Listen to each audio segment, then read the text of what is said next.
வணக்கம் மக்களே. இன்றைக்கு 1 கொரிந்தியர் 3ஆம் அதிகாரம். மேலும் சகோதரரே, நான் உங்களை ஆவிக்குரியவர்கள் என்று எண்ணி உங்களுடனே பேசக்கூடாமல் மாம்சத்துக்குரியவர்கள் என்றும் கிறிஸ்துவுக்குள் குழந்தைகள் என்றும் எண்ணி பேச வேண்டியதாயிற்று. நீங்கள் பலன் இல்லாதவர்களானதால் உங்களுக்கு போஜனம் கொடாமல் பாலை குடிக்க கொடுத்தேன். இன்னமும் நீங்கள் மாம்சத்துக்குரியவர்களாய் இருக்கிறபடியால் இப்பொழுதும் உங்களுக்கு பலன் இல்லை. பொறாமையும் வாக்குவாதமும் பேதங்களும் உங்களுக்குள் இருக்கிறபடியால் நீங்கள் மாம்சத்திற்குரியவர்களாயிருந்து மனுஷ மார்க்கமாய் நடக்கிறீர்கள் அல்லவா?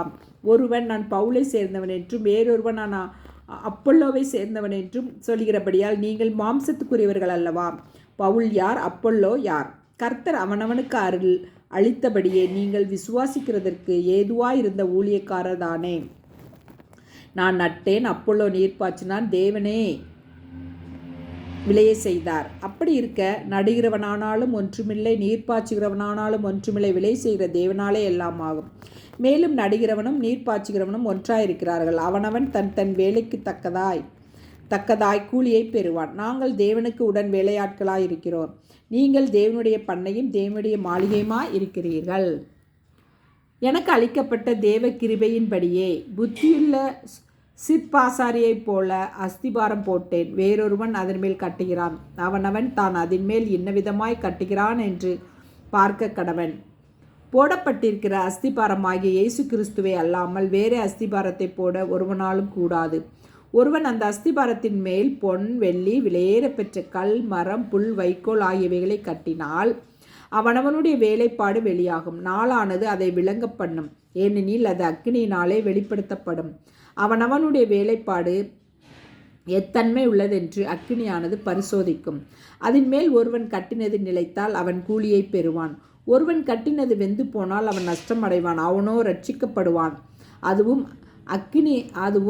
அக்கினி இலகிப்பட்டு தப்பினது போல் இருக்கும். நீங்கள் தேவனுடைய ஆலயமாய் இருக்கிறீர்கள் என்று தேவனுடைய ஆவி உங்களில் வாசமாயிருக்கிறார் என்றும் அறியாதிருக்கிறீர்களா? ஒருவன் தேவனுடைய ஆலயத்தை கெடுத்தால் அவனை தேவன் கொடுப்பார். தேவனுடைய ஆலயம் பரிசுத்தமாய் இருக்கிறது, நீங்களே அந்த ஆலயம். ஒருவனும் தன்னைத்தானே வஞ்சியாதிருப்பானாக. இவ்வுலகத்திலே உங்களில் ஒருவன் தன்னை ஞானி என்று எண்ணினால் அவன் ஞானியாகும்படிக்கு பைத்தியக்காரனாக கடவன். இவ்வுலகத்தின் ஞானம் தேவனுக்கு முன்பாக பைத்தியமாயிருக்கிறது. அப்படியே ஞானிகளை அவர்களுடைய தந்திரத்திலே பிடிக்கிறார் என்றும் ஞானிகளுடைய சிந்தனைகள் வீணாயிருக்கிறது என்று கர்த்தர் அறிந்திருக்கிறார் என்றும் எழுதியிருக்கிறது. இப்படி இருக்க ஒருவனும் மனுஷனை குறித்து மேன்மை பாராட்டாதிருப்பானாக. எல்லாம் உங்களுடையதே.